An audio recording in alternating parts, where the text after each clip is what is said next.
14, 15, 16, and then Article 17. We also then looked into the fundamental freedoms, Article 19. So 19(1)(a), B, C, D, etc., along with the reasonable restrictions. So just to remind you all that we don't have absolute rights. We have fundamental freedoms and rights, but they are constrained by, or they are limited by, restrictions which are placed in the Constitution itself. We also looked at the right to life under Article 21. Last occasion, we had a deep, fairly longish look into it, after which we also looked into the directive principles of state policy and looked at the relationship between fundamental rights and the directive principles of state policy. How originally directive principles of state policy were put in Chapter 4, not meant to be justiciable, but how after the Maneka Gandhi case in 1978, the Supreme Court, which had originally said these are two separate and distinct parts, came down to the view that both these things will have to be read together. Okay.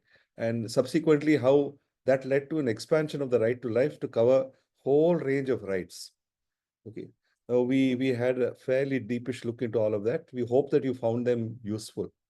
What we shall be doing today will be to look at the law or the rights carried to us in terms of religious rights and minority rights. So which will be from Article 25 to Article 30 of the Constitution. We may not have time to look at all of them, but we'll have an overarching view of the key elements of Article 25. You all will remember that the Constitution was written in the backdrop of the partition and the horrors of the partition, with millions of people being killed on both sides. Okay. Demand that India should be a Hindu Rashtra in tune with what Pakistan was. It is in this context that the whole issue of religious rights assumed a lot of political importance. Okay, and how did it get shaped? What was discussed is what we are going to see today. Now, while we are talking about the freedom of religion, there are 2-3 events that have happened recently. Yesterday, Rajasthan Assembly introduced a new law on conversions, on right to religion. There are several other laws that have been brought about, which have been extremely controversial in recent times. Okay, all relating to religious freedoms. So the issue has still not got resolved after 75 years. In fact, in a way, whatever rights that our constitutional framers gave us has helped us to come this far. How long are we going to go ahead with this are issues that are extremely important, which we hope we will consider today. Now, in line with what we had done earlier, before we dive into the whole subject, we thought that we will have a small exercise. So we'll divide you all into, there are only 15 people, so maybe 3 groups or 2 groups. And if more people join, then we can have one more group. And explore an issue which we'll now post to you. Sayantan will be putting it up.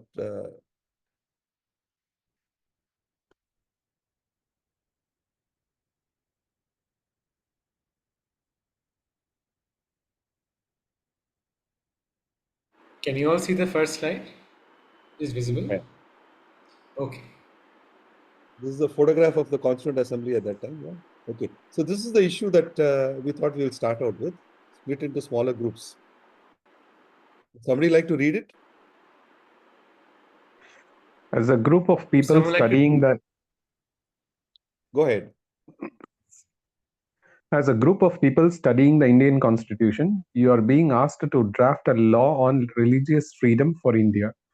Keep in mind that there are many religions and beliefs in India amidst the innumerable communities, castes, tribes, and other ethnicities that exist in India. What would be the key elements of a law on religious freedom that your group will formulate? Discuss for 20 minutes and present your group's discussion in the main group. Is the task clear?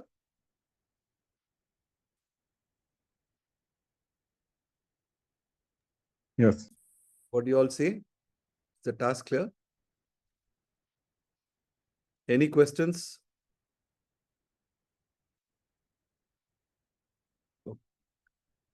I mean, it's talking about us and our country. So if you were to draft a law on religious freedom, what will you do?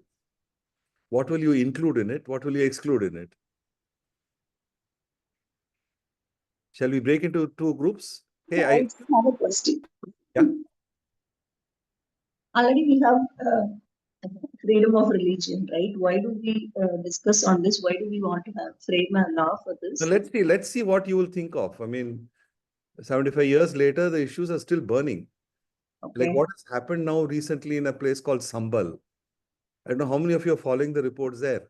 In Sambal, in a place in UP. They are saying now this is going to be the next Ayodhya. Okay, and at this point in time, there are more than 10 places in the country where the demand is that there are some mosques which are there which have to be demolished because they are built on the site of temples. Mosques have been built on the site of temples, so the mosque should be demolished and temple should be brought back again. There's a lot of issues in Jharkhand and the tribal areas where they are saying that we don't belong to X religion. You recognize us as Y religion. So this issue is still alive, Shakti. Issue is not yet reached a particular point where you can say it's behind us. So we thought. No, I don't deny that. I only asked. We have the law, right? So let's see, based on your discussions, what are the various issues that you are able to identify as what should be in the law, and then let's look at the law. Are those issues there? Mhm.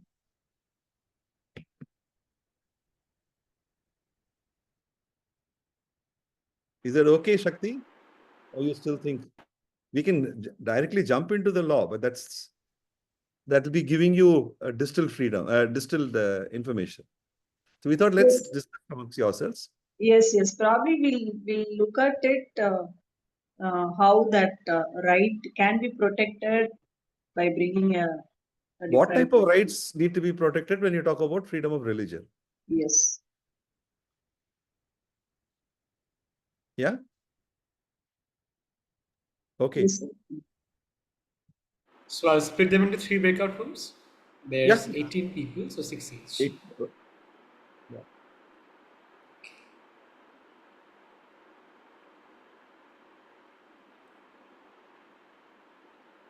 Okay, you should get a prompt to join breakout rooms. Also, it's 8, 9 now. Maybe by 8, 25, 28, we can come back.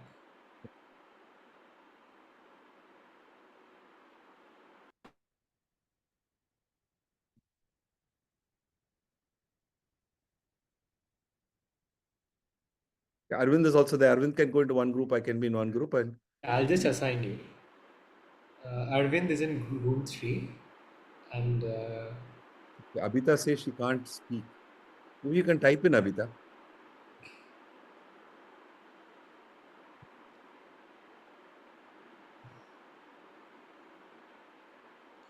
Abhita, can you just click on the thing and join?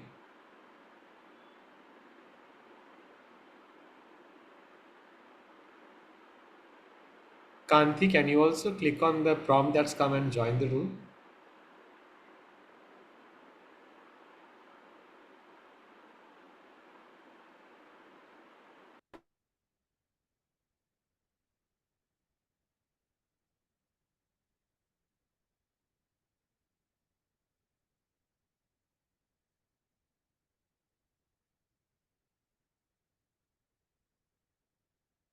Where do I go to? You can go to room 1 or room 2. I'll stay back because people are coming in. Okay. Maybe if Sailam can join another room, she can log into a different device. Yeah, Arvind is in room 3. Yeah. So let me go to room 2.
Selva?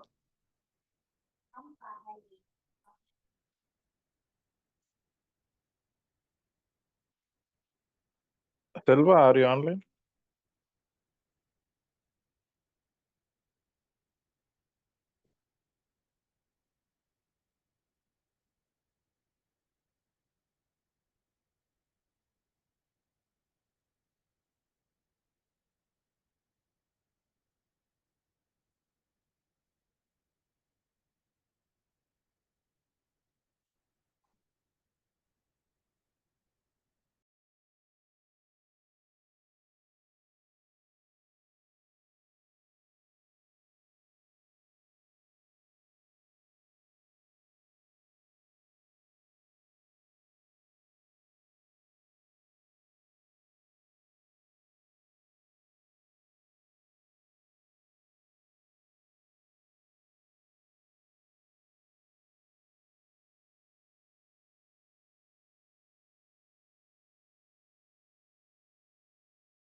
Hey, which room were you in?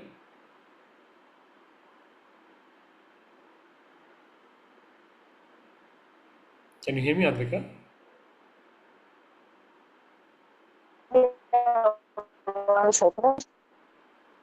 No, which room were you in? I'll assign you again.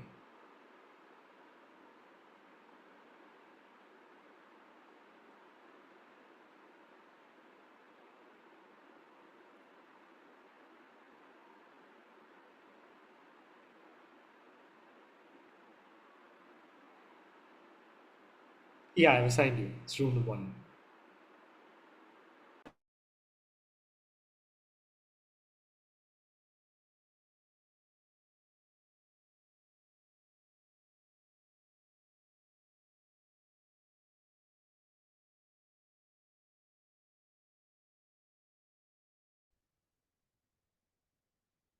Go ahead, anybody from any of the three groups?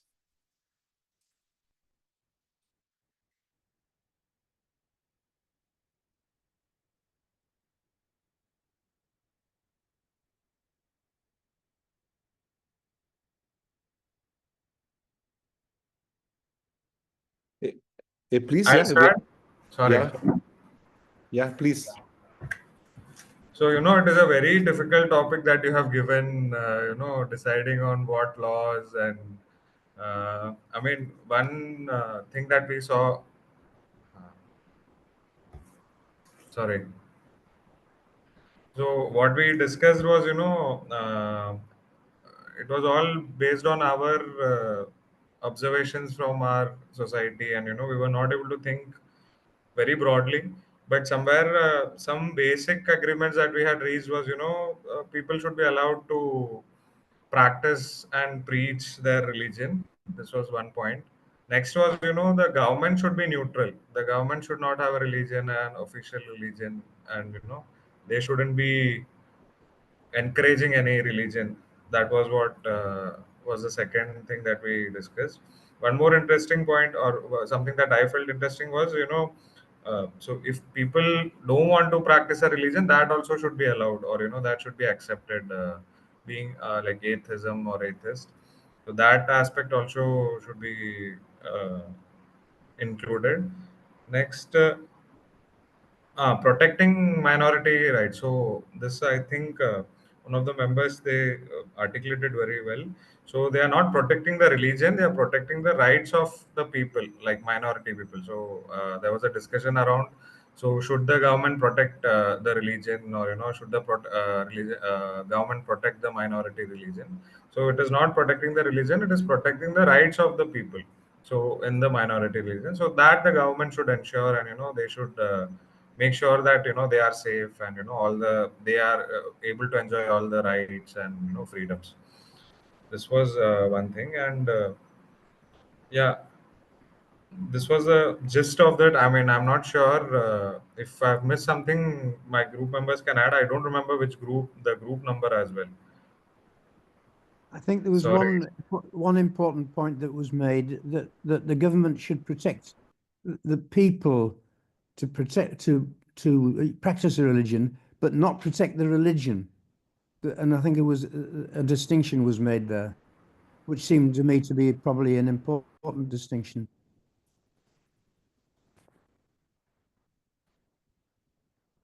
Okay, thanks, Abhishek. Anybody from that group? Anything left out apart from what Mike said? Okay. Good, fairly good summary, Abhishek.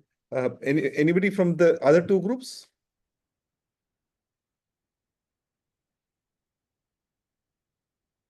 Yeah, so from I think group 3. So we spoke about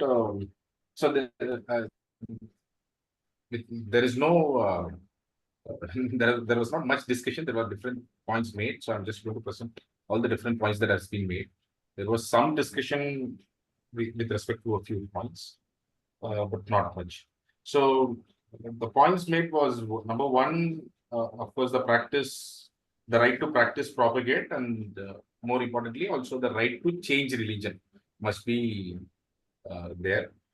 With respect to the state cannot prefer one religion over another. And then there was also view the state should not have a religion. So with respect to religious organizations, there was one point that was made, which is religious organizations should not donate or participate in political activities. So that was a suggestion that had come. Not much discussion was there, but there was one suggestion about that. Then there was a right to, with respect to the conversion, another point that was made was that even for material benefits, right to convert should be allowed. So that needs to be expressed explicitly, is what one person felt. And then even formation of and other religions that was later formed. So the process must be simple. If for a group of people, they want to form their own religion, the process of formation and all that must be simple. And then there was some discussion on UCC, Uniform Civil Code. There was no agreement. there was just confusion amongst us. And then there was another point made with respect to right to bury. So there must be a explicit right to bury as well, because that is a problem of late that is seen, in many religions. So if you have left out some point, please add on.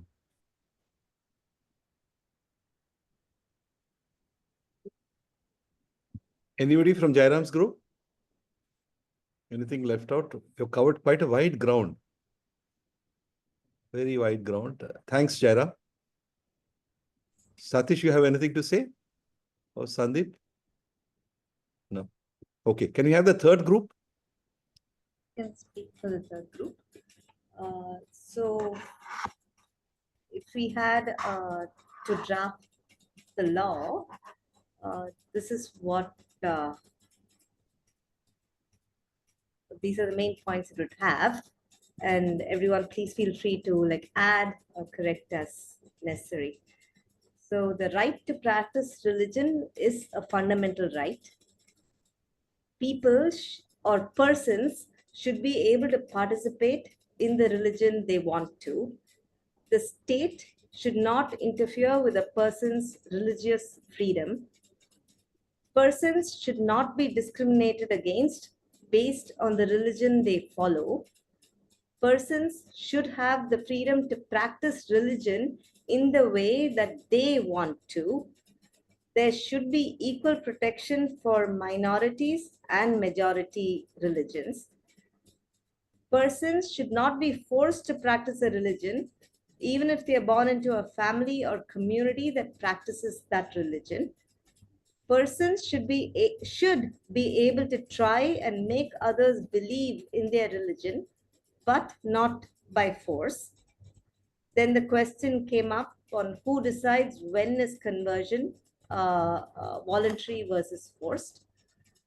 Religion cannot violate a person's fundamental rights, and the state should protect the person when their fundamental right is violated by a religion. Would anyone like to add to this or change any of this from my group, please?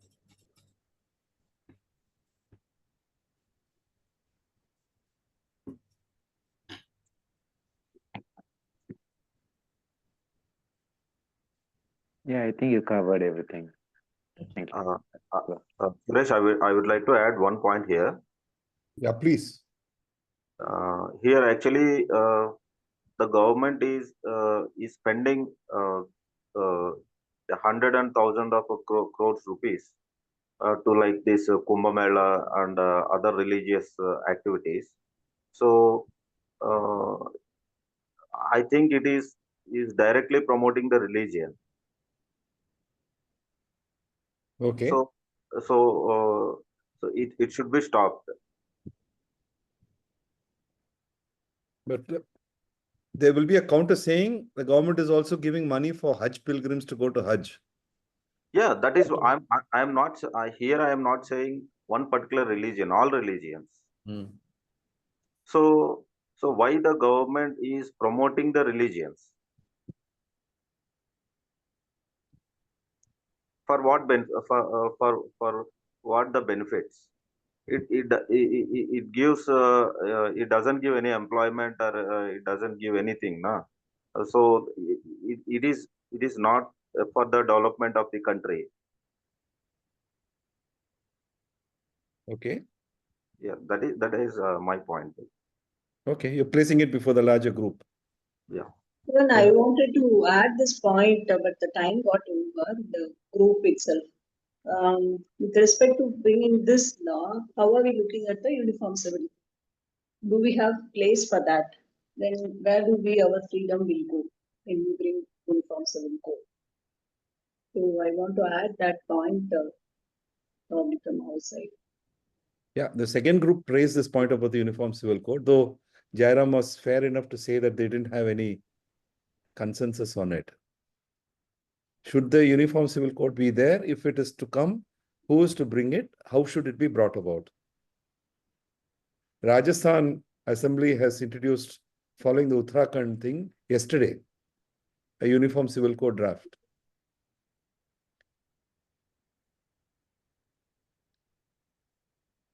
So what do you all think about the questions that have come up by the three groups? Are there any issues left out that you all have not thought about?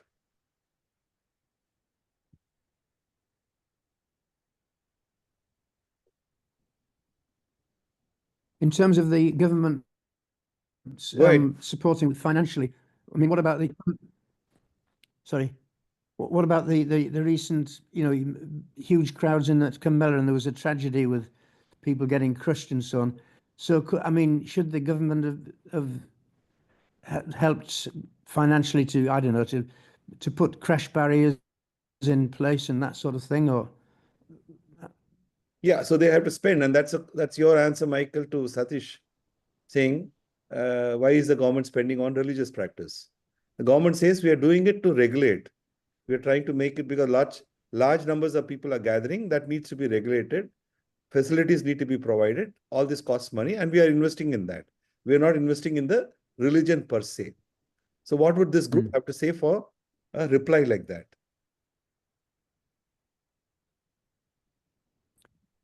It seems like a gray area.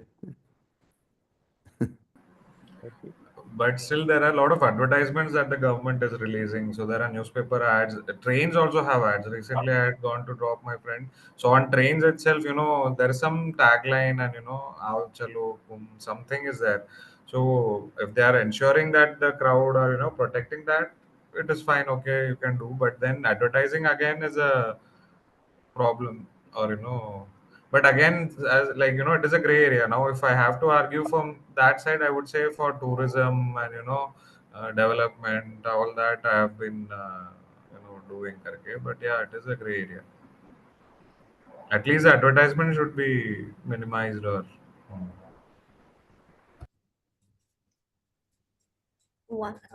One thing I think in response to the question, is there something else to add?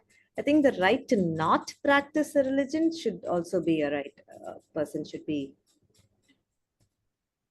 free to not practice a religion. Let's Yes, you're right. Let's get back to the actual. What did the Constituent Assembly do when they discuss this? Arvind, would you have to say anything? Any reflections, Saila, before we get into the main thing?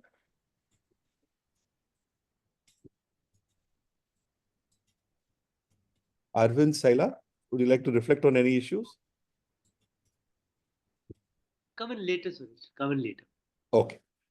Okay. So many of the questions that you all have raised, and many more questions that you all have not touched within the short period, were taken up for discussion during the Constituent Assembly. Like I said right at the beginning of this discussion, the Constituent Assembly was debating in the background of horrific killings, which were basically ethnic or religious killings. Okay. And therefore, the question that came up before the Constituent Assembly is, should there be a religion? Should there be a freedom of religion at all? And if so, in what manner should there be? Should it be called the freedom of religion, or should it be called something else? Okay, these were matters that that came up for discussion during the Constituent Assembly, and some very interesting discussions did take place. For example, how do you distinguish between the right to practice, right to propagate, right to convert? When does practice become propagation? When does propagation become conversion? If there is conversion, then at what stage or when do you say that conversion is acceptable, or when do you say that conversion is actually coerced? Okay, these are all issues which are very contested in 1947 to 49. They still are contested today. For example, in Jharkhand, the larger discussion to people there is for example, the Jharkhand Mukti Morcha would say that we do not belong to the Hindu religion. We have our own religion, and they call it the Sarna religion. It's based on an animistic understanding of their own faith. And don't club us into the same thing as Hindu religion. Now, in the Hindu religion, there is a larger issue of Ghar Wapasi. Ravi was telling us in the smaller group about Ghar Wapasi. Ghar Wapasi is being used by the majority religion to bring back people who they say were converted into other religions based on coercion. And that coercion need not be only physical. Coercion can also be by way of monetary and other type of spiritual promises given to them. And therefore, these conversions cannot be accepted as proper conversions. Okay. So the issues that we are having today are also issues that were there at that time. And there was a debate as to say, should in the new India, should in the new constitution, should there be a right of freedom of religion at all? We will now see. Anthony, if you could run through that, you will see the first thing, Article 25 talks about the provisions between Article 25 to 30 are the main provisions, are the key provisions, which talk about the freedom of religion. Now, it's very interesting to note that the article starts out with freedom of conscience. Okay. And then it talks about religion. And there's a big debate that went on inside the Constituent Assembly as to whether it is conscience or it is religion. And there was a big distinction. And this distinction was made in the context of the bloodshed in India at that time, to say that ultimately following a religion is following your conscience. And following your conscience is what is key to understanding and giving rights in terms of whatever your conscience is. Now, the issue of conscience again raises the larger issue, which many of you have pointed out in your discussion. Freedom of conscience, when it is removed away from within the umbrella of religion, then takes it into a wider ambit. So, as some of you have said, the right to practice a religion should also include the right not to practice a religion. That's one part. The other part is right to have a religion does also include right not to have a religion, which we normally call as atheism. Now, all these issues were debated. And finally, it got formulated into this article, which says subject to, like every other fundamental right, these rights are not absolute. They are subject to certain conditions. So what are the conditions? Public order, morality, and health. And please keep note of the fact that this is not saying all citizens, all persons. So anybody who's within the area of India, okay, whether they are Indian national or not, they have the freedom of conscience and the right to profess, practice, and propagate religion. Again, behind every word, there was a lot of discussion. What is profession? What is practicing? What do you propagate? When does one start or stop and the other start? Okay, these are issues that they were. We shall now look into that. As the next part of the slide will show, okay, they said that they abridged it with certain conditions, saying that nothing in the article will affect the operation of existing law, okay, from making any law, etc. Okay. Then the second part, the two other parts, which said that regulating or restricting economic, financial, political, and other secular activities. Now, and the other one is to provide for social welfare and reform. So, sorry, should we just go back a little bit to one itself? I mean, maybe. Yeah. Maybe I'll just come in a little bit on this. Yeah. Two thoughts. If you can't hear me, please let me know. No, it's you're clear. Okay, great. Okay. Suresh stressed the idea of freedom of conscience, right? And that's a very, as you know, that's a very, very important point. And there's a very important case on this freedom of conscience question, and which is what is referred to as the national anthem case. There's a group called the Jehovah's Witness, which is a sect, a kind of a subsect of Christianity, which a denomination. Denomination is the right word. Denomination of Christianity, or not Christianity, Christian faith. Christian faith only, correct? Yeah, and they basically have a range of. They believe that they will not owe allegiance to anybody other than God, Jesus Christ, in this case. So the idea of saluting a national flag or standing up for a national anthem was completely alien to their belief system.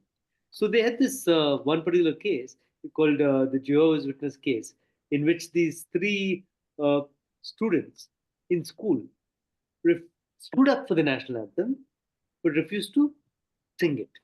And then they were prosecuted or they were dismissed because of not singing the national anthem. Case goes all the way up to the Supreme Court, and the Supreme Court holds that your right to freedom of conscience includes your right not to stand up or right not to sing when the national anthem is being played. Of course, they were very careful. They said that they're not being disrespectful. They are standing up. They're just not singing, and that's a completely fair exercise of your Article 25 right to freedom of conscience. Right? So you can get the distinction now conscience and religion can be two separate things. Again, the idea of conscience is in a sense, go back to you answer to your inner voice, as it were, and that inner voice as well is protected as far as this provision is concerned. And of course, the conscience is different from religion, and both, as we had this discussion, I think all of you discussed. What is the protection for non-believers? Here it is, your freedom of conscience. That's where all your faithless non-believers are protected under Article 25. Of course, subject to the restrictions. We'll look at the restrictions in a minute, but the other part of it is the entitled freedom of conscience and the right freely to profess, practice, and propagate. Again, the simple point about, I guess, the point about the law is you take each of these words very seriously, right? And see what is the distinction between the three words. When you say I profess a faith, it's my individual relationship to my God. I profess this particular faith or whatever the faith may be, right? It's my belief in a sense. That's when you profess a faith. There may be no other component other than my internal relationship or my relationship with my God. That's the idea of profess. Practice is a very material point. That is, practice is it's not in the abstract. It's not about professing a faith. It's about practicing a faith, right? So practicing means I do something to practice it. How can you practice your faith? You can practice your faith by saying that, fundamental to my faith is the fact that Dalits are not allowed to enter my house. Right? That's part of my faith. So I'm going to practice my faith. Right? Or fundamental to my faith is the idea that I think all women who are widowed should practice sati. That's fundamental to my faith. Or fundamental to my faith is the idea that widows, absolutely no question of widows being allowed to remarry. That's fundamental to my faith. And that's the way I practice my faith. Forget the word fundamental, that's my practice of my faith. Right? So you see the difference of profess and practice. Profess might have no problems. I mean, you can profess whatever you want. How do I care? I mean, beyond a point, it's your conscience. It doesn't really affect me. But practice, if the practice is casteist, the practice has implications, as some of you have said, from other fundamental rights, it's of deep concern, right? And propagate, I think we'll look at in a second. But should I just finish this part on the profess and practice? Yeah, Okay. please. Okay. I'll just add one more point to it. It's based on the reading which you have, right? Which is called the founding mothers of the Indian Constitution, right? Again, very, very interesting point. You asked the question, what is the contribution of the women members of the Constituent Assembly to the making of the Indian Constitution? And the Achyut Chetan, the book which I've given to you, which you have circulated, please read it when you have the leisure. It gives you the sense of a range of ways in which the women members contribute. It's the many dimensions to it, but just I'll highlight one very quick dimension, which is the 15 women members. One way of going about the problem is to say, and it's a very fair point, I think, is to say 15 women members out of 300 plus members of the Constituent Assembly. It's a patriarchal assembly.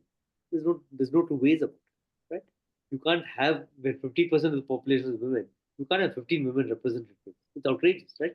By that stretch of logic. But the other way of looking at it is saying, the 15 women members there, in spite of a very difficult scenario, they were there in the Constituent Assembly.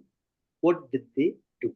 And the difficulty which they faced, again, you'll get if you read parts of the book. There's one part which I found, I think one of the most patriarchal comments which you can have, as far as the Constituent Assembly is concerned itself, it's a statement by Acharya Kripalani or Sucheta Kripalani, where he says something, and I can't quote it exactly, we'll find it later for you, but he says something like, my wife, Sucheta Kripalani, is a well-known feminist, well-known leader of the Indian independence movement, etc. He said, my wife is a very domestic woman, and even till today, She picks up my chappals, will wash my chappals, and cooks my food.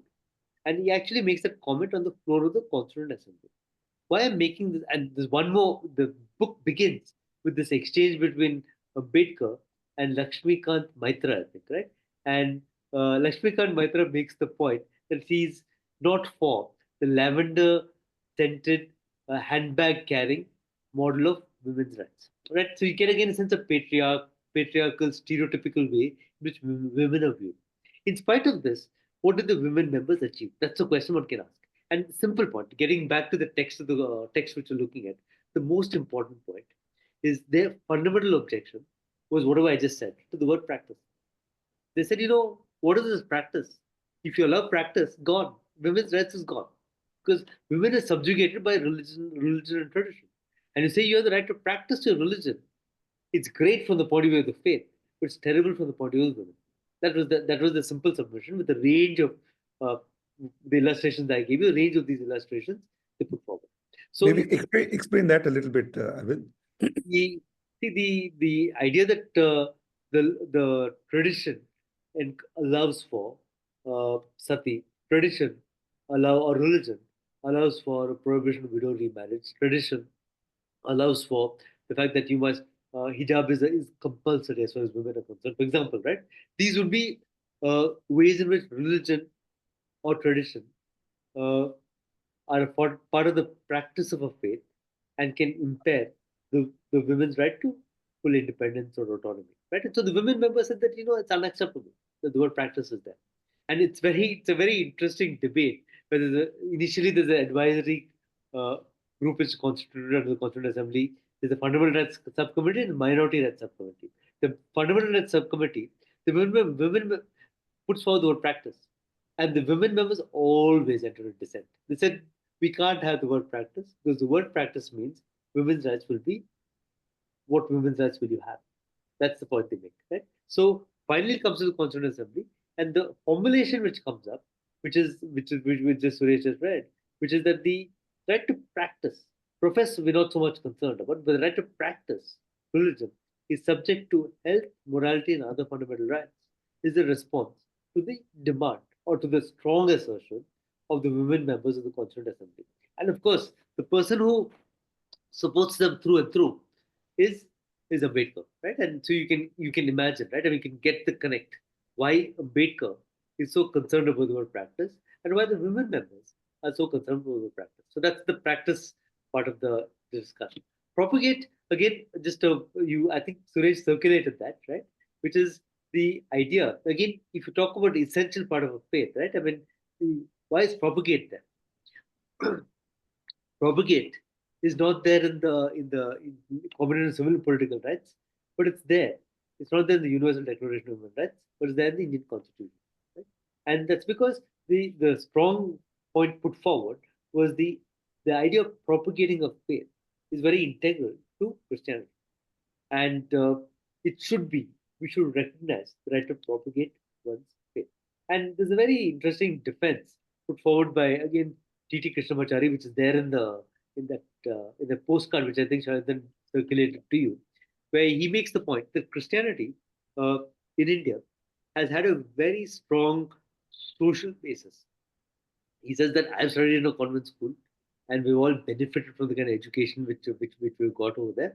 And the word we've not seen the Christian faith, the members of Christian faith, or the fathers and the priests who are there, really misutilizing or taking this forward in a wrong kind of a way, as it were. So he thinks the right to propagate should be there, the Constituent Assembly. Again, so interesting that moment in time, the word propagate is not controversial, but okay, there's a longer story on this, but just 2-3 lines on this, as I end with that, is propagate is there in the Constitution, in the Indian Constitution, but in 75, which is the time of the emergency, Supreme Court comes up with a judgment called Stanislaus, in which they say the word propagate does not include your right to convert. And so you can ask the question: is there a difference between the two? Right? It's a difficult. It makes no sense. In a sense, the Supreme Court were using the word, saying that propagate does not include the right to convert. Took away what you guys were talking about, your right to be converted, right? they take the right in effect take that particular right away. There's lots more to say on that, but I won't go to that for now.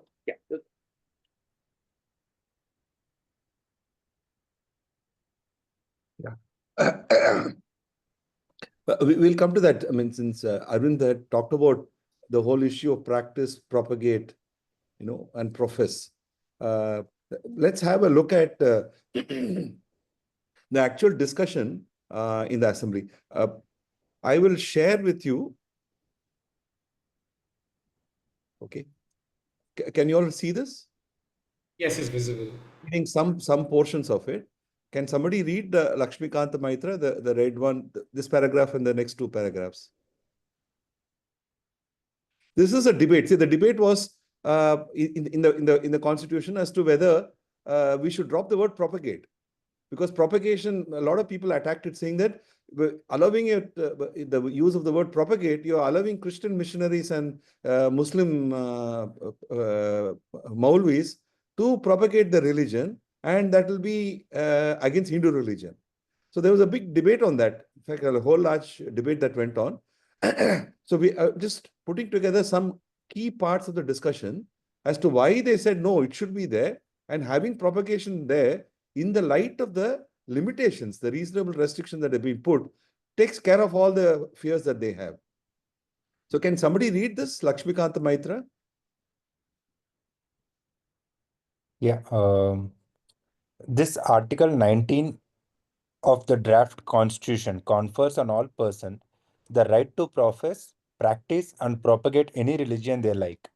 But this right has been circumscribed by certain conditions, which the state would be free to impose in the interests of public morality, public order, and public health, and also insofar as the right conferred here does not conflict in any way with the other provisions elaborated under this part of the Constitution. Some of my friends argued that this right ought not to be permitted in this draft Constitution for the simple reason that we have declared time and again that this is going to be a secular state, and as such, practice of religion should not be permitted as a fundamental right. It has been further argued that by conferring the additional right to propagate a particular faith or religion, the door is open for all manner of troubles and conflicts which would eventually paralyze the normal life of the state. I would say at once that this conception of a secular state is wholly wrong.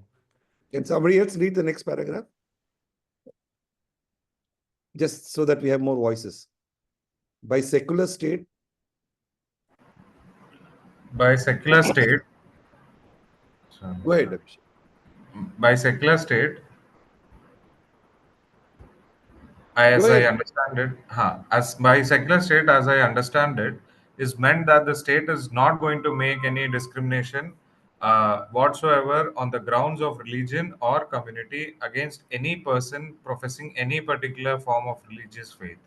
This means, in essence, that no particular religion in the state will receive any state patronage whatsoever. The state is not going to establish, patronize, or endow any particular religion to the exclusion of or in preference to others, and that no citizen in the state will have any preferential treatment or will be discriminated against simply simply on the ground that he professed a particular form of religion. In other words, in the affairs of the state, the professing of any particular religion will not be taken into consideration at all. This I consider to be the essence of a secular state. At the same time, we must be very careful to see that this land of ours, we do not deny to anybody the right to not only to profess or practice, but also to propagate any particular religion. Okay. So that's what he says, that he has listened to other speeches made in this connection, and he says, no, profession should be there. Okay. So let's see now what he finally says. Okay. Can somebody read this paragraph?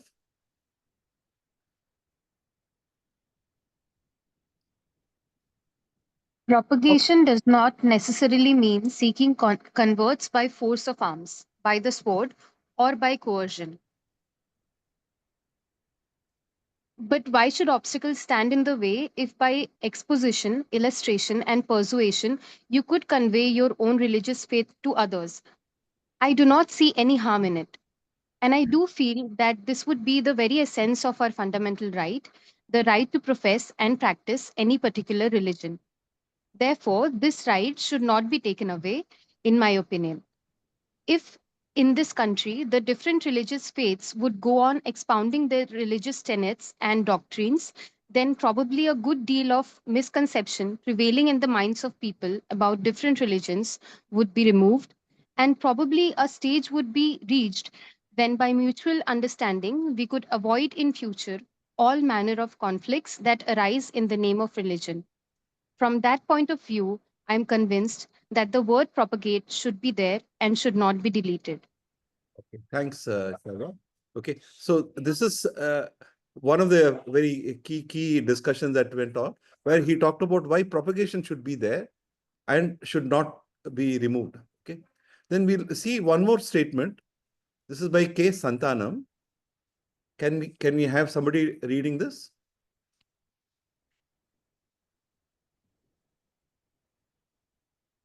Can any of you read it, please? Sir, some discussion has taken place on the word propagate. After all, propagation is merely freedom of expression. Propagation is merely freedom of expression. I would like to point out that the word convert is not there. Mass conversion was a part of the activities of the Christian missionaries in this country, and great objection has been taken by the people to that. Those who drafted this constitution have taken care to see that no unlimited right of conversion has been given. People have freedom of conscience, and if any man is converted voluntarily owing to freedom of conscience, then well and good. No restriction can be placed against it. But if any attempt is made by one religious community or another to have mass conversions through undue influence, either by money or by pressure or by other means, the state has every right to regulate such activity. Yeah, continue. Therefore, I submit to you that this article, as it is not so much an article ensuring freedom, but toleration. Toleration for all, irrespective of the religious practice or profession. And this toleration is subject to public order, morality, and health. Therefore, this article has been very carefully drafted, and the exceptions and qualifications are as important as the right it confers. Therefore, I think the article as it stands is entitled to our wholehearted support. Thanks, Jacob. Any comments on it so far? Then we have one more thing of T.T. Krishnamachari. We'll read it from the thing that Sayantan had put in. Any comments so far? What have you understood by this? Why are all these paragraphs important, or why are recounting these discussions important?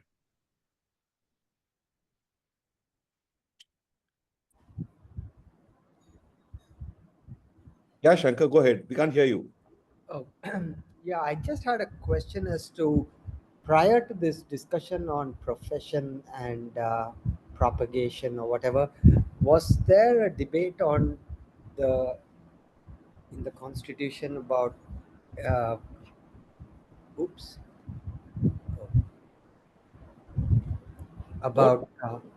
some message popped up about whether we should even exercise a freedom of religion at all in the constitution? Because I was wondering if there was some elaborate discussion, or was it agreed upon that religion should be given a place as a fundamental right? At the very beginning of this class, we pointed out, Shankar, that this particular Article 25 is not a freedom of religion. It starts with freedom of conscience. You see, and what was the historical reason why they use the word conscience first? Okay, it's your conscience to follow anything, including a particular religious belief. So the founding, after a lot of debate, the constitution maker said that it's the freedom of conscience that is most important. And the conscience can also be, it could be any other thing. It could also be not to believe in any particular faith. Okay, so that is how they formulated the whole freedom of religion as a freedom of conscience, to follow what you think is right. It's bound by morality, it's bound by public order, it's bound by other limitations that are put in the same article. If I remember, I don't remember which exactly, but a week or two ago, when Arvind was discussing something else, there was this talk about conscience being part of the self or something, and that was a different article. So I'm wondering why it wasn't included just there and came about separately and included religion. I don't know if I'm stating it correctly. Arvind, would you want to come in? Yeah, no, I'm wondering which article you were. Yeah, I may be wrong, but there was. But I'll tell you what I think we did speak about. We spoke about Gandhi and the conscience question, right? And that is the addition, right? Where the idea that what the state can regulate, the question of expression, which may promote violence, but not any other forms of expression. And Gandhi's entire point is your freedom of conscience includes your relationship to your own belief systems, and you should be allowed to express your belief system in any way you feel, in any way you choose, as long as it doesn't result in the promotion of violence. And of course, the language of the sedition law is affection. I mean, Gandhi's statement: affection cannot be manufactured or regulated by law. If you have no affection, you should be allowed to express your lack of affection as long as you don't promote violence. And that's the protection of conscience which Gandhi articulates in his opposition to the sedition law. And that's, of course, implicit in 1918, freedom of speech and expression. Yeah, I'm sorry. Yeah, that was the point. The sedition law and Gandhi's opposition to it. So it was nothing to do with the constitution. Thank you. But it is important, nevertheless, Shankar, which Arvind also pointed out a little earlier, is that the couching of the language of religion is in the language of conscience. You see, and that lifts the whole debate away from this practice of that practice into a wider thing. And that's extremely important. And it came about not by accident. It was a deliberate inclusion of the word conscience there. Okay. So we can just see the last part. See, it's important because these debates have now gained a new life in present-day India. The whole issue of propagation, the whole issue of practice is now going under tremendous assault in terms of limiting it. Okay. Now, these things were debated. It's not as though they were not debated. And as we had pointed out earlier, the whole notion of secularism was a notion that was built in the Indian context. It did not arise from the German or the American or the English or the European concept of secularism, in which there was one dominant religion, one dominant community, and the state was represented, the state was headed by a person who was in the same religious belief. So there in England, secularism had a different meaning. And secularism has a completely different meaning in India, as these debates would have shown you. Okay. So let's see one last discussion. A lot of discussion took place, but we're just showing you some of the key ones. Arvind, we thought it would be good to see. I just have a doubt. So the way they've written it, propagation is okay, but mass conversion of an entire population is not. Is that the correct? So that is what that person talks about. He says, so long as this, see, conversion is okay, subject to the limitations in Article 25. Okay, so propagation will include the right to convert by itself. Where does it become problematic? Only if it is accompanied by violence, coercion, or any other form which is not free and independent process of conversion. And then if economic coercion is considered coercion or voluntary, I don't. That's exactly what you've sort of taken away the reason. Sayanthan, let's read this, what T.T. Krishnamachari said. So, E.T. Krishnamachari is a former finance minister of the government of India. So can somebody read it? Can you just go down? No. It is perfectly. Can somebody read this, please?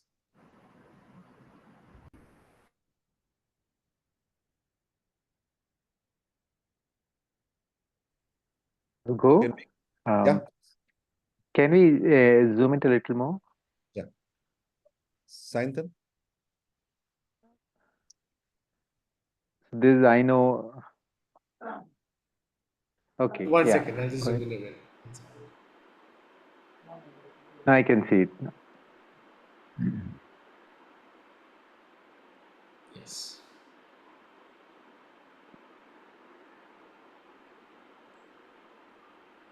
Can you see? Go ahead. Yeah. Okay. So I know as a person who studied for about 14 years in Christian institutions that no attempt Ravi, the paragraph before. It is perfectly open. Oh, okay, from the top. Yeah. Okay. It is perfectly open to the Hindus and the Arya Samajists to carry on their Suddhi propaganda as it is open to the Christians, the Muslims, the Jains, and the Buddhists, and to every other religionist. So long as he does not subject it, he does it subject to public order. One second, I can't see it. Okay, so long as he does it subject to public order, morality, and other conditions that have to be observed in any civilized government. It is a question of conferring these rights on all the citizens and seeing that these rights are exercised in a manner which will not upset the economy of the country, which will not create disorder, and which will not create undue conflict in the minds of the people. Yeah. Someone else can read the next. Yeah. Okay. I know as a person who has studied for about 14 years.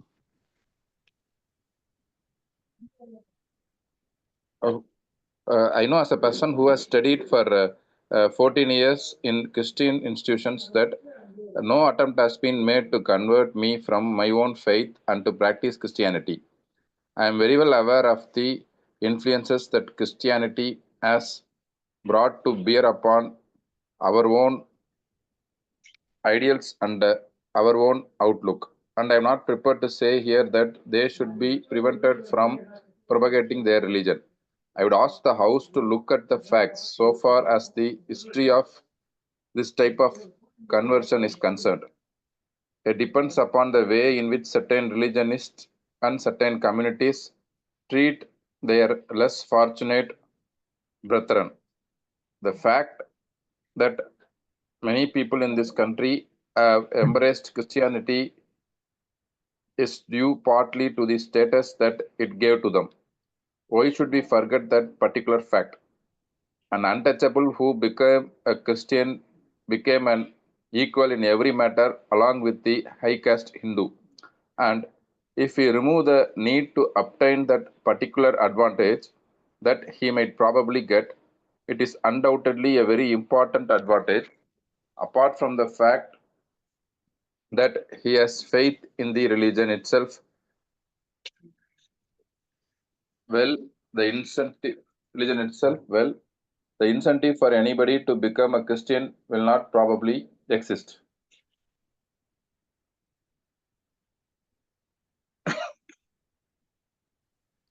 In effect, what T.T. Krishnamachari, a very prominent member of the Constituent Assembly, later on the Finance Minister of India, Union Finance Minister, was saying is that, see, when Hindu society treats Dalits in the way they are treating, and they go to some other religion which promises them equality, what's wrong? We should look into ourselves and say, why has this happened? Rather than blame the Christians or the Muslims for creating conditions by which somebody converts. Mark your mind, this discussion took place in 1948.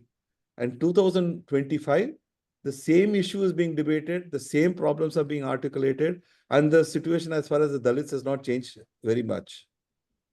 Okay, so the point being that many of these things that we are talked about that we have now as freedoms and as provisions as rights are things which have gone through immense debate before they got formulated. Okay, so that is the point why we thought it's important for us to learn about our own constitution makers and the process, because much of this is not brought out. We need to bring this out to the larger public to show why it is important that we go back to our own history, okay, which has shaped the way the constitution has come about, and why, therefore, we need to fight for this constitution. Because behind every word of the constitution, there has been bloodshed, there has been a lot of anguish, there's been a lot of hope, okay, and there's been a lot of vision and a dream for a future India. Okay, Shanthan, can we go back to the PowerPoint? So while that is coming on, would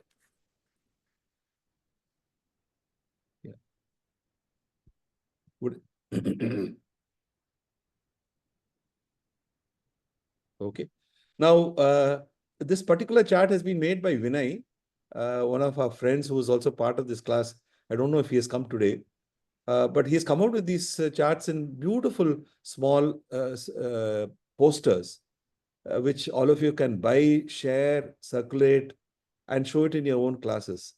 All the debates have been summarized so that it can come into one page. Can we go back to the same slide and then we'll run through it? We're already 9:30. Okay. So that's Article 25(1). 25(2), regulating or restricting any economic, political, financial, and other secular activity which will be associated. Okay. And providing for social welfare and reform. Okay. Then this is Article 25. Now let's look into greater detail about the explanation that Shakti was saying. Why did they allow carrying of kirpans in the context of the Sikh? Then why not about other religions? Okay, I think this is a case. I mean, this is something that Arvind will be able to talk about just a little more. Let's look at the substantive portion, because Arvind was part of the PUCL Karnataka group, which took up the issue of hijab, which finally ended up in the Supreme Court. Okay, but yes, at that point in time, the Sikhs were a very major group within the constitution making process, and also in the larger context of newly independent India. And they demanded that this should be made part of the constitution as an explanation, so that they are not every time going and seeking permission from the government and whoever is in charge of the government at that particular point in time. Okay. The second part is equally important. And see, here you'll have to understand the type of checks and balances and the need to sort of counteract different type of demands. One of the demands that the Hindus had been making, the larger Hindus, Mahasabha, and the Hindu groups have been saying, is that all the other religions like Sikhs, Jains, Buddhists, etc., are actually part of the Hindu religion. Okay, and therefore a reference to Hindu should also be considered to be a reference to these various groups. Okay, now this is again part of the politics of that period, which is how they came up to this. This has been opposed by Sikhs and Jains and Buddhists at various points in time. Now, unfortunately, the larger context of Buddhists has now got pushed to a corner with only the Dalits larger claiming the right over Buddhist identity. Okay. Now, this is how the explanation got constructed even in at the time of the constitution making process. We'll come back to this point a little later. It's an important point, but let's understand the scope of it. So the freedom of conscience subject to public order, morality, and health. Now, again, public order and morality are extremely important. Public order and health are also equally intertwined. Okay, many religious practices, as Arvind was talking about, practices involve issues of public order, morality, as also health. For example, the Sabarimala judgment. Okay, now what is morality? What is public morality? Are issues to be debated. If you would also remember the discussion that Arvind had initiated early about Ambedkar and constitutional morality, how the soil of Indian democracy is essentially a soil which is built on inequality. So if we are now wanting a new constitutional spirit and an ethos, you're talking about creating a new constitutional morality. In the same way, morality also is one way of getting over religious practices. Okay, what you profess as a religion may be one thing, but what you practice can be extremely discriminating, can be extremely inequitable. It can be very harsh for people. Okay, so for example, that widows will have to shave their heads, or widow remarriage is not permitted. Okay, now morality then becomes a larger issue, though it's also a difficult issue of what exactly is morality. But on grounds of morality, the state can bring in laws to limit the right to freedom of conscience and religion. Okay, can we go to the next slide?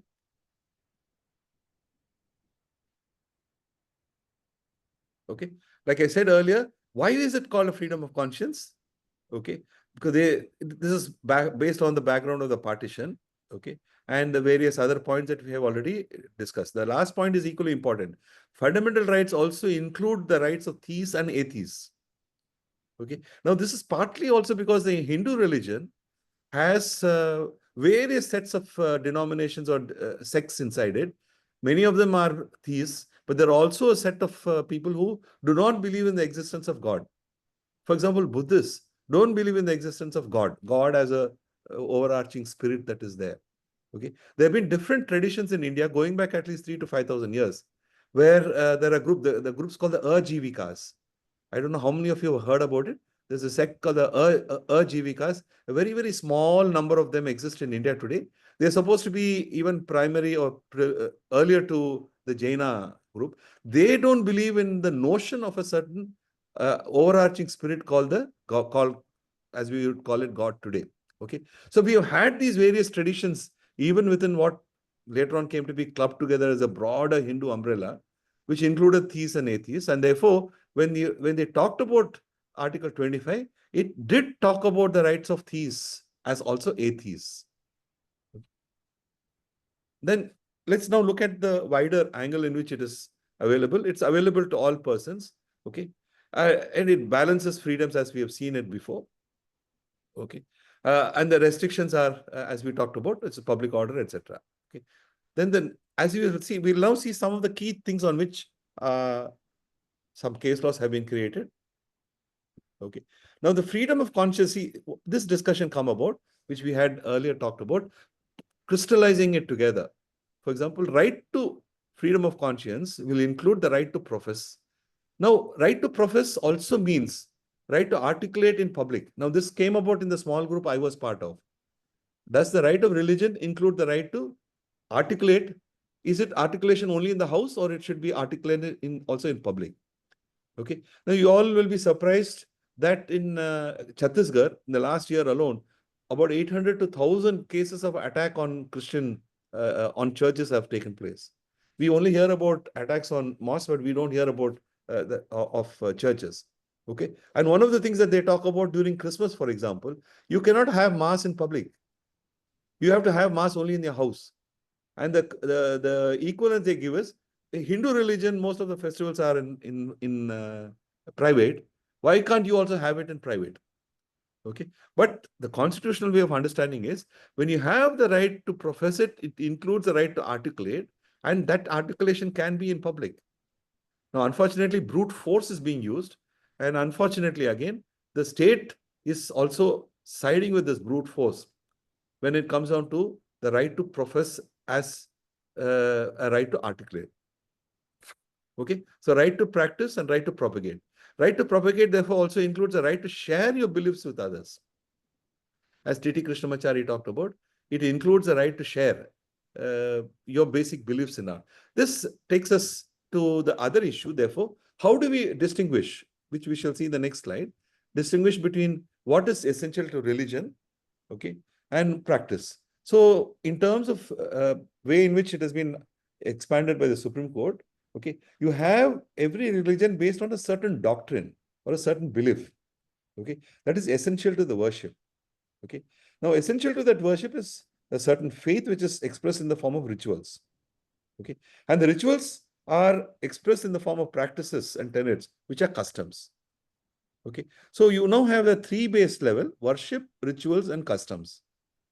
Okay, what Arvind was earlier talking about, my right to profess is a larger philosophical understanding of the relationship between me as a human being and between nature.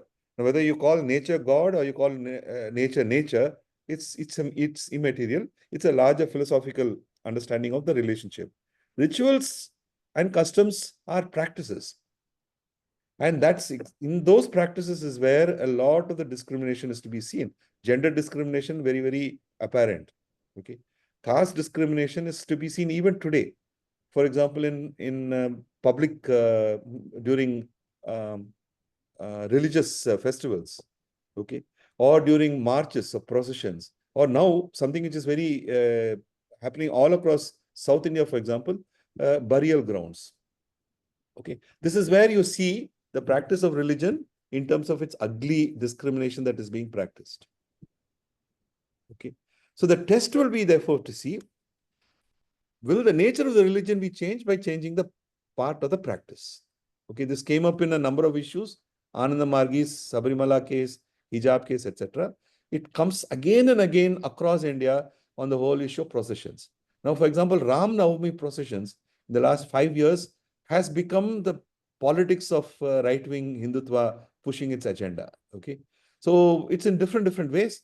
One would be, do they have a right to go about in a procession? Secondly, when the procession crosses the path of another religion, can there be any restrictions placed on it?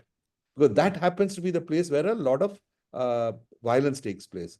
Last year in a place in Bihar, called Bihar Sharif, a 900-year-old mosque with documents going back 1,200 years, even before Islam came into India. They had gathered a lot of religious texts and other texts from about 1,200 years back, got burnt during a Ram Navami procession which crossed that particular mosque, and during the procession, vandals entered into the mosque and burnt it down. Okay. Now, immense language corpus, immense knowledge corpus got destroyed in that. Okay. Again, these are again issues around which problems have existed for many centuries, and they exist even today. Here comes the role of the state. What is it, therefore, the duty of the state in being able to enforce citizens' right to freedom of religion? Okay, these are issues that we need to keep talking about. Okay. Can I ask a quick question? Yeah. So does this also intertwine with what Arvind spoke about, the right to offend, shock, and disturb? Like, for example, when a Hindu procession suppose crosses a mosque, and you had the Karnataka MP previous one sort of taking a bow and arrow and pointing it towards the mosque and launching it, or you're having recently where people are shouting Jai Shri Ram within the mosques and then saying, no, but how is it offending people? So is that relationship between that and this as well? Obviously, it should be like that. It should be like that. Now, for example, recently the Karnataka High Court came out with a ruling to say, also went up to Supreme Court. Supreme Court also said what's wrong with it. That if in a mosque, a couple of right-wing people go in and shout about Jai Shri Ram, will that be offending their people? Is it protected under the guise of freedom of speech? Again, these are issues which are live today. One would understand that if I am practicing in my house something and somebody comes to disturb me, and it also disturbs a even path of my own life, as also my own sense of dignity and religious practice, would that be an offense? I would say yes. But unfortunately, the High Court and subsequently the Supreme Court also said, no, it does not matter if some people come into a mosque and then they shout, which goes against the basic belief of that particular religion. Okay, it is not a discussion or a debate in which they were shouting this. This happened to be at a time in which there was worship going on in a mosque. Okay, so obviously they are. Now the question that boils down to, who is going to determine whether this is a violation of your right? Unfortunately, this power has been, an authority has been given to the state. Okay, and the state through its police. Now there has to be an oversight, and that oversight is the judiciary. The judiciary itself is now coming to a situation where they are either tacitly or directly agreeing with this type of a majoritarian construction of their rights. It is also reflecting the broader dilution of the understanding of these rights by larger civil society, that not many people are raising their voices, saying that this is going against a very basic core of Indian constitution, which amongst several freedoms includes the freedom of religion. Okay. Maybe it's the right time to bring in hijab. Arvind, would you like to talk about the hijab issue? So, maybe just 2 quick points before that. The Shantan's question of the offend, shock, disturb. I mean, again, see that's the way Gautam Bhatia's book is structured, right? The idea of freedom of speech and expression includes the right to offend, shock, and disturb. But I think today there are many complicated questions around that entire question of offend and shock. It's not as simple as saying that yes, we all have the right to offend and disturb. And I think to take it back a little bit, the reason you're talking about the freedom to offend, shock, and disturb is so that there's a way in which there can be a development over a period of time. If I don't have the opportunity to disagree with the fundamental tenets of a particular religion, then how will that religion develop, or how will the belief system develop? So that's where it's coming from. So the example you're giving, it's tough to bring that within that frame of this kind of almost a speech with an artistic purpose, or speech with a philosophic purpose, or expression with has that motivation underlying, right? And that's the logic of protecting the offend, shock, and disturb. I mean, the complicated questions, of course, are this entire question of burning of the Quran, this, that, and the other. Is that come within your freedom of offend, shock, and disturb, or is it a way in which you're actually you're kind of it's a form of speech which goes beyond the question of which is not about the question of taking forward a certain kind of philosophy necessarily, but really about a way of of denigrating or humiliating a grouping or a community. That again, complicated questions. I don't know if there are any easy answers, but I think we think a little bit more also. What does it mean to offend, shock, or disturb beyond just saying that, oh, I have the freedom to offend, shock, and disturb? If I am raising slogans, Jai Shri Ram within a mosque, if I'm shouting slogans outside a mosque, Jai Shri Ram, etc., I might be offending, shocking, and disturbing. But the other larger imperative which I may have may be something else. Maybe something which is does not fit in with the broader constitutional vision, right? I mean, if your offend, shock, and disturb is meant to take forward the certain kind of constitutional visions, ideas, we understand. But if it's meant to denigrate or put into question those ideas, it's a different question altogether. So one more point I want to look at is 25. I think one point there is that one of the limitations there is also on public order. Yeah. You see, I think the context and the place in which these things are done is very important. Absolutely. One can't talk. And what we would like to also share with you all is that we will have to look at these rights not in absolute terms, but also in terms of intersections. When does one right intersect with the other? And that also determines the limits to which you can claim those rights. Second, what is the context in which these rights are being claimed? Okay, so right to offend generally is accepted, but the right to offend in a context where a religious practice is going on with the deliberate intention of stoking violence is obviously not protected. Yeah, no, I think that's an important clarification. Two very important points which Suresh made. One is you look at the rights in relationship to each other. That's very, very important, right? 19.1 is there, but then how does that 19.1 link to your other preambular promises? How does it link to the principle of fraternity? How does it link to the question of dignity, right? How does it link to, how does it link to the notion of equality, right? So you can't say, oh yes, I have the right to offend, shock, and disturb, because your rights are in a certain context, and to think of how your right to offend, shock, and disturb relates to the other fundamental rights as well. That's the important point. The second point, of course, is that you have to look at it in that context. I mean, where is that speech made? Is it Salman Rushdie writing a book where there's an artistic purpose underlying the book, right? And so the debate can happen whether it comes within the notion, within the right or not. Or you compare it to this shouting of slogans inside a mosque. What is the artistic purpose? What is the larger purpose which that speech is meant to fulfill? Those are questions one can legitimately and rightly ask. Yeah. just to add a little more. Chandra, just the text again, please. Just 25.2. I want to just mention one last thing.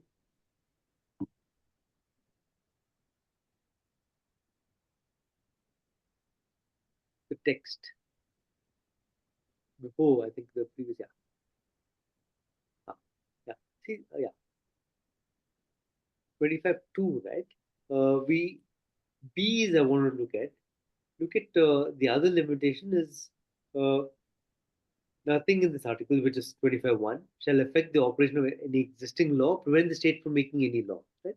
Providing for social welfare and reform, or the throwing open of Hindu religious institutions of a public character to all classes and sections of Hindus. Right? Again, very important, because here the broader point, of course, is the coming together of the gender concern and the caste concern, as far as 25's limitations are concerned, right? And 25.2b is obviously pointing to the question of caste, right?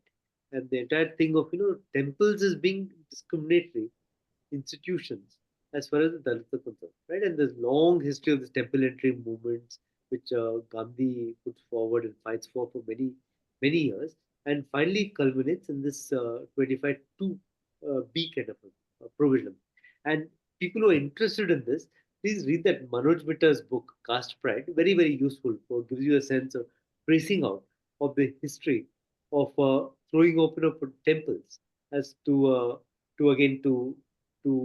all persons. And colonial law, of course, is very complicit, right, in preventing Dalits from accessing temples, because they see it as a right which the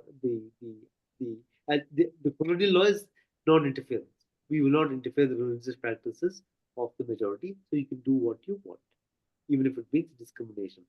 That normative framework is not demolished, maybe putting it very strongly, but is displaced by 25.2b. Of course, the question is in practice, right? What happens with temple? I think the Madurai, temple was one big issue, right? Of throwing open the temple even in recent times. And I'm sure the temples around the country still struggle with the same question. How do we ensure that temples are thrown open to any person? I mean, again, the language of the law, of course, is all classes and sections of Hindus, not any person, sorry. All classes and sections of Hindus, right? And so that's what 25. That's why the 25, you have to look at the rest. At one of the, I think, one of the speeches which Suresh read out makes the point that you read 25 closely and read both the restriction as well as the right. Both are equally important. Your restriction could be a right, as much as the right to religion is a right. The restriction could also be about protecting a fundamental right. And so it's very important to understand 25 in that particular context. Yeah. Okay. Arvind, can I come in for a moment on that? Please do. Please.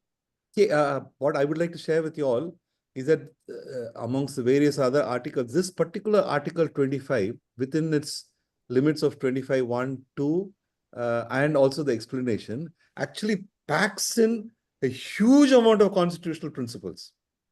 You see, and it balances out all the various problems that have been reflected in Indian practice for the last 2000 years or so. Okay, the issue of Dalits being treated as untouchables is not a 20th century phenomenon. It goes back even at the time of Ashoka. You see, the Chandalas, they talk about them of that period. So it's something that's very, very old. So in this 25, the debates are so rich, and therefore we would like to ask each one of you, please take that effort on a particular day to go back and read the original debates. They're so rich because of the richness and the diversity that existed in this, they got put it into there and become a very, very compact type of an article. Like Arvind said, it has rights, it has restrictions, and it has restrictions in the nature of rights. For example, 25.2b actually talks about the rights to get over gender and caste discrimination. If you look at it, it's a negative construction of a negative right, which actually turns out to be a positive right. Okay, I mean, I'm talking about these things because these are issues that I fought in courts, and I've articulated it in courts in this form, that a negative of a negative of a negative becomes a positive when you put it in that sense. No? For example, sati. A lot of Hindu reform practices came about because of the fight and the agitations of large numbers of people. All that has been put into this particular thing. So a little understanding of history will help us unpack the full focus of Article 25, which actually reflects the context of India. Yeah, we'll just go back to 25.1 now. So that's useful. That's very useful. See, 25.1, right? I mean, what is the right being protected? The as we discussed till now, the right to profess, practice, and propagate religion, right? So, what is religion in this context? What is the extent of the protection of the right to religion, right? And so, Supreme Court comes up with the idea of what they call essential practices test. That the only freedom of religion right protected under 25.1 is if it's an essential practice of your religion. So they go into this debate at every point in time, right? Is wearing the hijab essential part of the practice of your religion? Is caste discrimination? Because caste discrimination is not a good example, but you can think of other examples. Sabrimala is entry is essential. Is it an essential part of Hindu religion? Sabrimala, for example, the prohibition, right? Women from the age of 10 to 15 are not allowed to enter to worship before Lord Ayyappa. Is that an essential part of your religion? Right? Those are the questions which get asked. Again, that if the Sabrimala question is that an essential part of your religion? 25.2b, right? Says all people of all classes, or Hindus of all classes, and what's the other word? Hindus of all classes. Next slide. And yeah, just the next slide. Yeah. Sorry, Yeah. Hindus of all classes, sections and classes of Hindus are allowed to worship, right? That's 25.2b, which is Sabrimala gives the other kind of response to the Sabrimala question. Okay. So the question which we're asking is it an essential part of your religion, right? And again, the point is, the Supreme Court came up with this test, and the test has been subject to very severe criticism, and in particular in the Sabrimala case. Because the court's point, the Supreme Court's point is that when you say is it an essential part of your religion, what you miss out is the question of, does it also discriminate? Right? Is it in consonance with your other fundamental rights? Can you say that it's an essential part of my religion, therefore it's protected regardless of whether there's a discriminatory element to it or not? Right? That's one part of the question. Second part of the question is, again, the secular religious is very important. Is your right to wear a hijab, is it a religious right alone? Is it a part of your conscience? Is it a part of your right to non-discrimination? Is it a part of your right to expression? Is it part of your right to, again, what we discussed in the last two classes? Is it part of your right to privacy? Is it part of your right to dignity? Right? So many questions. Again, we're talking about the relationship of a range of human rights which come together. In the Karnataka context, when you prohibit suddenly, arbitrarily, without any discussion, you just prohibit the girls from entering the school wearing a hijab, right? So, what does it hit at? Think of it, right? 3 girls who are outside a class, suddenly you're told you can't enter your class because you're wearing a hijab. Does it hit at your right to dignity? Does it hit at your right to privacy? Does it hit at your right to religious expression? Right? Those are the questions we need to think of. And why the opinion of the Supreme Court, Justice Dhulia's not minority, but Justice Dhulia's opinion, split verdict, Justice Dhulia's opinion is very important, is because it says that you don't look at this as a 25 right alone, right? And that's the important point. And you see that tension even in 25 itself. 25 is conscience and religion, right? And Justice Dhulia's point is also the right to education. It's also the right to. Sorry, I just need to give me 2 minutes. Sorry, I'll get back. Yeah, sure. I hope you're following this case. For those of you who may not know, the hijab case went up from Karnataka.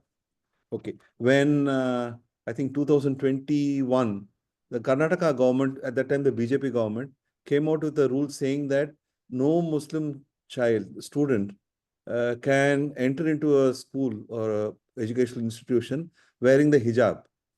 Okay, because it is not part of the prescribed uniform.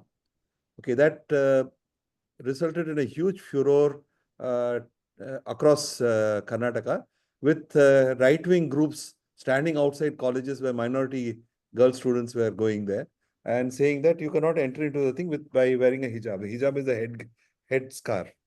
Okay, and it became a huge problem. The Karnataka High Court upheld the hijab order. It went up to the Supreme Court. Supreme Court, there was a split verdict. It's still not been resolved. One of the things that led to the split verdict was a report of the POCL, of which Arvind was part of, which looked into the whole issue of the policy on hijab brought by the then BJP government in the context of Article 25. Over to you, Arvind. Yeah. So I think the only point I really wanted to make is we have to contextualize the whole thing a little bit, right? Suddenly, arbitrarily, you have this ban on Muslim girls entering schools wearing the hijab, and the majority, the split verdict, Justice Gupta's verdict, makes the point that uniform is literally making the point that uniform is sacrosanct. How can you allow girls to wear the hijab? It disturbs the unity in order, as it were. Therefore, the prohibition is entirely valid. Justice Dulia's opinion, on the other hand, makes the point that the hijab might be the ticket to education as far as the girl child is concerned. So, to prohibit it in this particular fashion could be a violation, or is a violation, of the right to education. He also makes the point that the question of wearing of dress is very closely linked to the notion of dignity. Right? The clothes you wear are very closely linked to the notion of who you are. And if one day, suddenly and arbitrarily, somebody comes in and says, you remove that dress that you're wearing, there's a way in which it hits at your notion of dignity, and it's very humiliating as far as you're concerned. And so, of course, it's a part of your right to expression. It's as well as the point which emerges in the Justice Dulia kind of a opinion. But the education is a very strong notion as far as the Dulia Justice Dulia opinion is concerned. So the only other, there's lots more, of course, to be said on this particular judgment, and I think I will. Is there anything you want to comment on, Suresh, on this point? I think you expanded on the report, the PUCL report, highlighted the scope of this whole issue, and that by limiting it to so-called secular practice of a uniform actually undercut the fundamental right to religion and to conscience of the people. So one last point I'll make, one very last point, is how you see, again, we made the point, right? I think it came up in the discussions as well. Is the idea of secularism different in India compared to other French context, right? French context is the separation of church and the state. India, arguably, right? It's a question of the state must have a principled distance with religions. That's Rajiv Bhargava kind of a formulation, where the state is involved with religion. It's not outside religion, but it should not discriminate between two religions. It should treat them both equally, or keep a principled distance between both of them. That's one kind of an argument which is put forward. And here, for example, I mean, in India, we know girls wear hijabs and come to school. That's the nature of the society we live in. If you suddenly say all girls wearing hijabs don't come to school, you might not have Muslim girls, in Justice Dulia's opinion, getting the ticket to education or to another life, as it were. right? And so there's another principle here. Just keep this in mind. It's called the principle of what you call reasonable accommodation. Can you reasonably accommodate the need of the uniform and the right of the girls to wear hijab? There is a fair point. I mean, the uniform gives a certain kind of uniformity. There's a point that the uniform means that you can't look at you can't make out class and caste differences. So there's a value to the uniform. But at the same time, how do you accommodate this difference? That of course, India being a plural and diverse country, that people are different. How do you accommodate that difference as well? So the one argument, for example, is the what you see in the Kendra Vidyalayas, right, where you have the uniform, but the girls wear the hijab in the color of the uniform. So if it's a blue uniform, you wear a blue hijab, right? So there's a way in which you can find a via media between the need for uniform and the absolute prohibition and the absolute allowance of doing whatever you want, right? So again, that's what we call in law the principle of reasonable accommodation, right? So can you, the question which the Dhulia opinion in effect is asking is, can you not reasonably accommodate the interest of the Muslim girls without sacrificing the point of the uniform? The majority makes it sound, or the split verdict, the Gupta opinion makes it sound that it's uniform or nothing. But the answer is it's never that. There's always a wire media you can find in this country, and the law can enable you to find the wire media if you want to find it. In this case, the Gupta opinion and the Karnataka, the High Court opinion, completely sets aside the possibility of finding any kind of a wire media, and which again indicates the bias of the prejudice which is there behind that particular opinion. Yeah. Thanks, Arvind. That was very well. Yeah. Yes, Sayantan?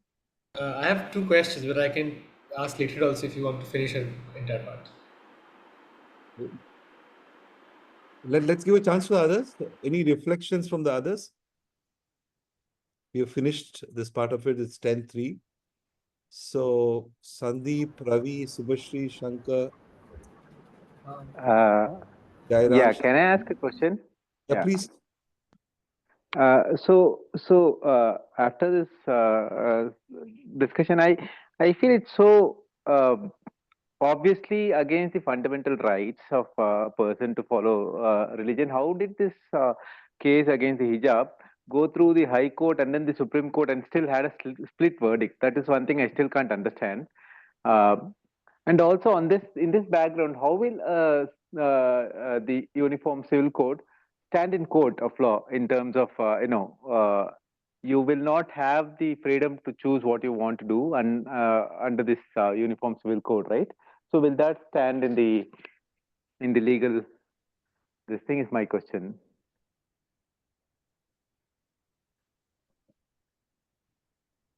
Shankar, you also wanted to ask a question? Yes, go ahead, Arvind. See, why did this case come up all the way to the High Court and the Supreme Court? That's another conversation altogether. And the kinds of judges who end up joining to judges have a sense of the constitutional values. Those are big questions. And why did we finally get a split verdict and what we can do to at least ensure to push the envelope as it was? I think what we managed to do at least is a fact-finding report, which at least put forward what the direct impact as far as the girls are concerned. And that came up, it was produced in the Supreme Court at that moment in time. So the judges get a sense of the real lives you're dealing with, And sometimes the higher you go, Supreme Court, you might not get a sense of what the actual impact as far as the actual lives of people are, So it's up to you to try and bring up that at the level of the Supreme Court. And I think something like a fact-finding report can allow you to do that and help push the boundary or help a little bit. And of course, it is a challenging environment. There's no doubt about that. And the why question, I have too. I said, why? I mean, the law says this. It's as clear as it gets. How can you even think? Especially, right? Especially after you have what we discussed, the Supreme Court articulation of the right of privacy judgment, right? What is the privacy again? It's not about places, it's about persons, which means it's about your right to protect your own personal intimate environment, including the dress you choose to wear, the food you choose to eat, the people you choose to have a relationship with, all of that comes within your right to privacy. So privacy, 9 judges have declared. How can you have a judgment like this? I think that's a good question, a good anger, a good potent to have to try and pushing this viewpoint where when the court, as and when the issue does come up. See, the UCC is a complicated debate. I don't think we can deal with it now. But just to make just one quick point is that if you read that the book by Achyut Chetan, he makes the point that the women members of the Constituent Assembly were strongly supportive of the Uniform Civil Code because they saw the Uniform Civil Code as a gender just code. That was the way they saw it at that moment in time.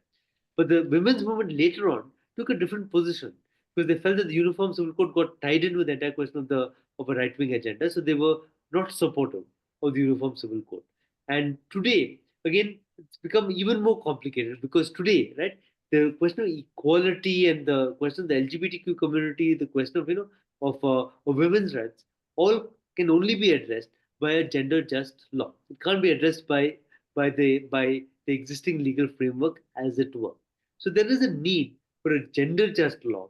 But does the gender just law have to be uniform civil code is the question we have before us. Point one. Second point, of course, is the question again of context. Who is pushing for the uniform civil code? If a particular grouping is pushing for a uniform civil code, will you get what you want, which is a gender just law? Is the question we need to ask ourselves. That was very well stated, Darwin. Okay. Any other questions? Reflections? Need not be questions. Reflection. Did you all find the discussions interesting today? Shaiva had posed a question. If someone is ostracized from their community bracket tribe based on the religion, what can they do? It's a very good question because see the question of right to religion, the 25 problem is that you talk about the rights of individuals within communities, right? What is the right of an individual to conscience within a larger religious grouping? The right to religion is one, right to conscience could be right of the individual within the religious grouping. So the person you're referring to can articulate the right to conscience under 25. Whichever 25, the word conscience is very, very important. I'm not saying you'll succeed, but you can make that argument.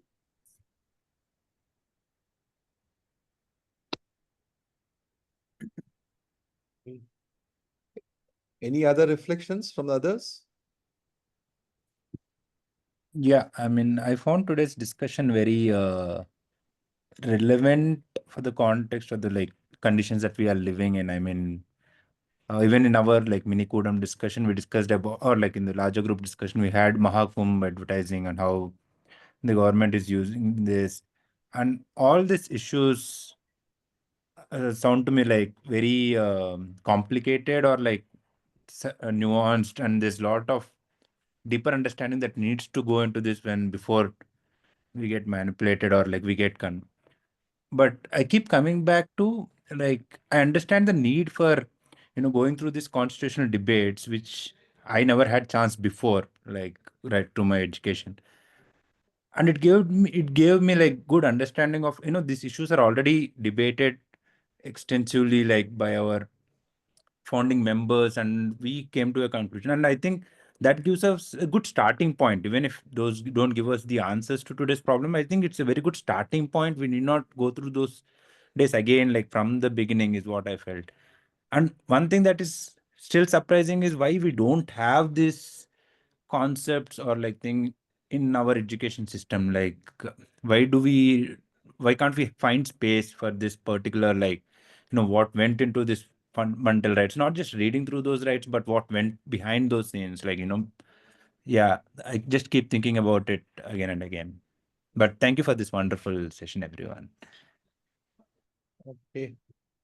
Chalo, we've come down to 10:10. So unless anybody has anything to talk about, let's wind up. Yeah, I wanted to add to the question of ostracization. In addition, they're also, being asked to pay money for participating in some social events. So Can that be articulated as well? And what exactly does articulation mean? Do they go to the police and file an FIR or what? No, it's very important, Shavya. It's this ostracism, exclusion happens in all communities. Okay, whether it's a Bohra community, I don't know how many of you know that there's a subsect of the Muslim community called the Bohras. Inside the Bohra community, any reformers are ostracized. Taxes are imposed on them. Similarly, in almost all religious groups, we have ostracism. Very superficially, one would say that any sense of ostracism would run counter to your right under Article 25. And the issue is who has the authority to take action for a complaint against a particular person or a group. Because ostracism takes place within the confines of one's caste or religion. And a state as a government may have limited role in actual practice of ostracism. So then the state, what would be the state's role in ostracism is an important question. So the state's role would come in terms of preventing physical harm or physical exclusion and in ensuring that they give protection for the people.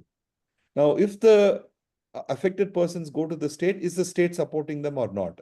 If the state is not supporting them, obviously there is a violation of your fundamental right, making out a case for you to go to the High Court or the Supreme Court. Okay. So in that sense, Shavya, there are two parts to it. One is legally speaking, and the other one is actually speaking. Legally speaking, yes, there would be a violation. Actually speaking, it depends upon the ability of the persons to be able to persuade or influence the state agencies from acting in a manner in which they protect their rights. This is here where an enlightened society becomes very important. And, right. Okay. And Suresh, legally speaking, if this is a Pesa village, then will the state still be, the one responsible to protect individuals or no? Irrespective of whether it's Pesa or Schedule 6 area, the fact is that the state has certain obligations, which is why if you notice section Article 25, it starts with the restrictions, subject to public order, etc. So the state has major obligations on its part. You see, and that obligation is not shifted because it's a Pesa. Now, for the many people may not know what Pesa means. Pesa means Panchayat Extension to Scheduled Areas Act. It's a special law by which the existence or the formation of Panchayati Raj institutions or village panchayats are made valid in terms of certain areas with large tribal populations, which are in technical terms called Schedule 5 areas. So Pesa villages, government does have a role. Government may not have a role in some other arenas of action, but in the realm of enforcing the law and order, they do have a role. Got it. Thanks. Now, to be able to get the state to do it may take a lot of effort. But that's where politics comes in. Right. But yes, legally speaking, yes. Okay. Okay. Anyway, thanks everybody. We will meet next Wednesday. Okay. I was wondering for a long time what would be the thought of CA to include UCC under DPSP. Thanks, Arvind, for mentioning. We'll read more on these discussions. What is CA? Constituent Assembly, I think. Okay. You should read that book that Arvind had circulated, Bhakti, The Constitution Mothers. Yes, sir. It's a very I interesting. just glanced through, I didn't read fully. Yeah, and then we also have Dr. Shalu Nigam, who's written another book on the same topic. Maybe we can talk and reach out to her later on. Okay. Okay. Thank you, friends. Good night.